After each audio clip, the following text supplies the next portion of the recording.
তুরস্কের বিভিন্ন মসজিদে বড় বড় ফেস্টুন দিয়ে লেখা থাকে, তারাবির নামাজে, জামাতের নামাজে মুরব্বীরা যখন সামনে নামাজ পড়বে, পিছন থেকে যদি ছোট বাচ্চাদের চিল্লা চিল্লি আর কিচির মিচির শব্দ শুনতে না পাওয়া যায়, তাহলে ভবিষ্যৎ প্রজন্ম নিয়ে আপনারা চিন্তিত থাকুন।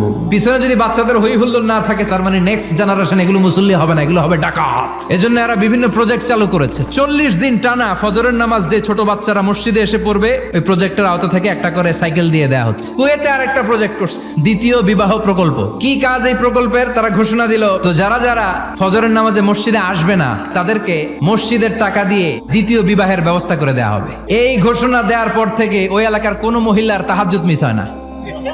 ফজর তো অনেক দূরে, তাহাজ্জুদের সময় থেকে হাজবেন্ডের ডাকা শুরু করে, মসজিদে যাও। অনেক দেশে তারাবি পড়েছি রামাদানে, ছোট বাচ্চারা পিছনে অনেক কিচির মিচির করে, হঠাৎ অ্যানাউন্সমেন্ট দেয়, বাবা মারা ছেলে মেয়েদেরকে শান্ত করেন। কিছুক্ষণ শান্ত, 2 রাকাত পর আবার চিল্লাচিল্লি। এজন্য ছোট বাচ্চাদেরকে মসজিদ থেকে তাড়িয়ে দেওয়া যাবে, এদেরকেও নিয়ে যান।